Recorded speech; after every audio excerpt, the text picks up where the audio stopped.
भगवान श्री कृष्ण कहते उद्धव जी, यह मनुष्य शरीर मेरे स्वरूप ज्ञान की प्राप्ति का, मेरी प्राप्ति का मुख्य साधन है। इसे पाकर जो मनुष्य सच्चे प्रेम से मेरी भक्ति करता है, वह अंतःकरण में स्थित हो जा आनंद स्वरूप परमात्मा को प्राप्त हो जाता है। जीवों की सभी योनियां, सभी गतियां त्रिगुणमयी है। जीव ज्ञान निष्ठा के द्वारा उनसे सदा के लिए मुक्त हो जाता है। सत्व रज आदि गुण जो दिख रहे हैं वे वास्तविक नहीं है, माया मात्र है। ज्ञान हो जाने के बाद मनुष्य उनके बीच में रहने पर भी, उनके द्वारा व्यवहार करने पर भी उनसे बंधता नहीं। इसका कारण यह है कि उन गुणों की वास्तविक सत्ता ही नहीं है। साधारण लोगों को इस बात का ध्यान रखना चाहिए कि जो लोग विषयों के सेवन और उदर पोषण में ही लगे हुए हैं, उन असत पुरुषों का संग कभी न करें, क्योंकि उनका अनुगमन करने वाले पुरुष की वैसे ही दुर्दशा होती है जैसे अंधे के सहारे चलने वाले अंधे की। उसे तो घोर अंधकार में ही भटकना पड़ता है।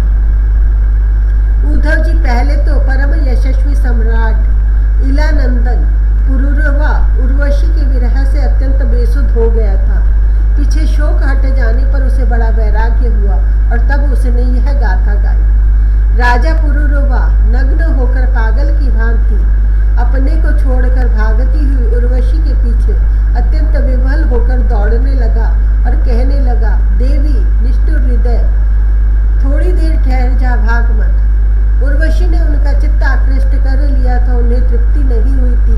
वे क्षुद्र विषयों के सेवन में इतने डूब गए थे कि उन्हें वर्षों की रात्रियां न जाती मालूम पड़ी और न तो आती। पुरुरवा ने कहा, हाय हाय, भला मेरी मूढ़ता तो देखो, काम वासना ने मेरे चित्त को कितना कलुषित कर दिया। उर्वशी ने अपनी बाहुओं से मेरा ऐसा गला पकड़ा कि मैंने आयु के न जाने कितने वर्ष खो दिए। ओहो, विस्मृति की भी एक सीमा होती है। हाय हाय, इसने मुझे लूट लिया। सूर्य अस्त हो गया या उदित हुआ, यह भी मैं न जान सका। बड़े खेद की बात है कि बहुत से वर्षों के दिन पर दिन बीतते गए और मुझे मालूम तक न पड़ा। अहो, आश्चर्य है, मेरे मन में इतना मोह बढ़ गया जिसने नरदेव शिखामणि चक्रवर्ती सम्राट मुझ पुरुरवा को भी स्त्रियों का क्रीड़ा मर्ग खिलौना बना दिया। देखो, मैं प्रजा को मर्यादा में रखने वाला सम्राट हूँ। वह मुझे और मेरे राजपाट को तिनके की तरह छोड़कर जाने लगी और मैं पागल होकर नंग धड़ंग रोता बिलखता उस स्त्री के पीछे दौड़ पड़ा। हाय हाय, यह भी कोई जीवन है। मैं गधे की तरह दुलत्या सहकर भी स्त्री के पीछे पीछे दौड़ता रहा। फिर मुझ में प्रभाव, तेज और स्वामित्व भला कैसे रह सकता है? स्त्री ने जिसका मन चुरा लिया उसकी विद्या व्यर्थ है। उसे तपस्या, त्याग और शास्त्र अभ्यास से भी कोई लाभ नहीं, और इसमें संदेह नहीं कि उसका एकांत सेवन और मौन भी निष्फल है। मुझे अपने ही हानि लाभ का पता नहीं, फिर भी अपने को बहुत बड़ा पंडित मानता हूँ। मुझ मूर्ख को धिक्कार है। हाय हाय, मैं चक्रवर्ती सम्राट होकर भी गधे और बैल की तरह स्त्री के फंदे में फंस गया। मैं वर्षों तक उर्वशी के होठों की मादक मदिरा पीता रहा, पर मेरी काम वासना तृप्त न हुई। सच है कहीं आहूतियों से अग्नि की तृप्ति हुई है। उस कलटा ने मेरा चित्त चुरा लिया। आत्मा राम जीवन मुक्तों के स्वामी इंद्रियातीत भगवान को छोड़कर और ऐसा कौन है जो मुझे उसके फंदे से निकाल सके? उर्वशी ने तो मुझे वैदिक सूक्त के वचनों द्वारा यथार्थ बात कहकर समझाया भी था, परंतु मेरी बुद्धि ऐसी मारी गई कि मेरे मन का वह भयंकर मोह तब भी मिटा नहीं। जब मेरी इंद्रियां ही मेरे हाथ से बाहर हो गई, तब मैं समझता भी कैसे? जो रस्सी के स्वरूप को न जानकर उसमें सर्प की कल्पना कर रहा है और दुखी हो रहा है, रस्सी ने उसका क्या बिगाड़ा है? इसी प्रकार उस उर्वशी ने भी हमारा क्या बिगाड़ा, क्योंकि स्वयं मैं ही अजितेंद्रिय होने के कारण अपराधी हूँ। कहाँ तो यह मैला कुचैला दुर्गंध से भरा अपवित्र शरीर, और कहा सुकुमारता, पवित्रता, सुगंध आदि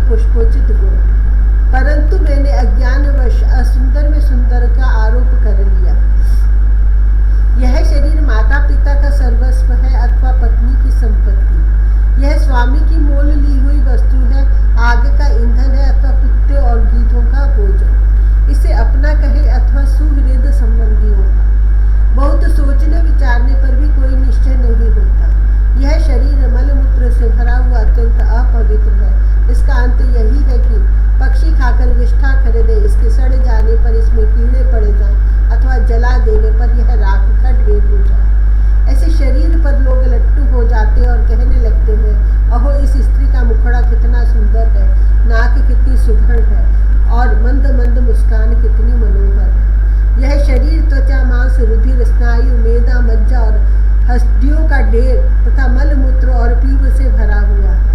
यदि मनुष्य इसमें रमता है तो मलमूत्र के कीड़ों में और उसमें अंतर ही क्या है। इसलिए अपनी भलाई समझने वाले विवेकी मनुष्य को चाहिए कि स्त्री और स्त्री लंपट पुरुषों का संग न करे।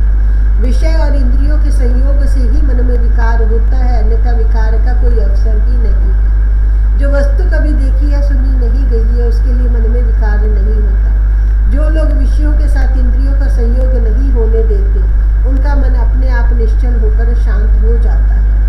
अतः वाणी, कान और मन आदि इंद्रियों से स्त्रियों और स्त्री लंपटों का संग कभी नहीं करना चाहिए। मेरे जैसे लोगों की तो बात ही क्या, बड़े बड़े विद्वानों के लिए भी अपनी इंद्रियां और मन विश्वसनीय नहीं है।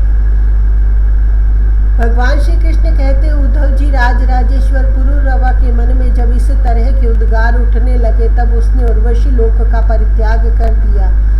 अब ज्ञानोदय होने के कारण उसका मोह जाता रहा और उसने अपने हृदय में ही आत्मस्वरूप से मेरा साक्षात्कार कर लिया और वह शांत भाव में स्थित हो गया। इसलिए बुद्धिमान पुरुष को चाहिए कि पुरुरवा की भांति कुसंग छोड़कर सत्पुरुषों का संग करे। संत पुरुष अपने सदुपदेशों से उसके मन की आसक्ति नष्ट कर देंगे। संत पुरुषों का लक्षण यह है कि उन्हें कभी किसी वस्तु की अपेक्षा नहीं होती। उनका चित्त मुझ में लगा रहता है। उनके हृदय में शांति का गाध समुद्र लहराता रहता है। वे सदा सर्वदा सर्वत्र सब में सब रूप से स्थित भगवान का ही दर्शन करते हैं। उनमें अहंकार का लेश भी नहीं होता। फिर ममता की तो संभावना ही कहाँ है। वे सर्दी, गर्मी, सुख, दुख आदि द्वंद्वों में एक रस रहते हैं तथा बौद्धिक, मानसिक, शारीरिक और पदार्थ संबंधी किसी प्रकार का भी परिग्रह नहीं रखते। परम भाग्यवान उद्धव जी, संतों के सौभाग्य की महिमा कौन करे। उनके पास सदा सर्वदा मेरी लीला कथाएं हुआ करती हैं। मेरी कथाएं मनुष्यों के लिए परम हितकर है। जो उनका सेवन करते हैं उनके सारे पाप तापों को वो धो डालती हैं।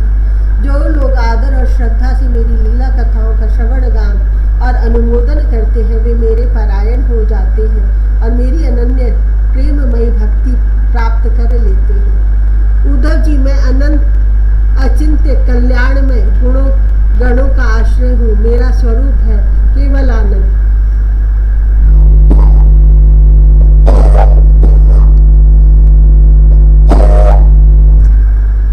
केवल आनंद, केवल अनुभव, विशुद्ध आत्मा। मैं साक्षात पर ब्रह्म हूँ। जिसे मेरी भक्ति मिल गई वह तो संत हो गया। अब उसे कुछ भी पाना शेष नहीं है।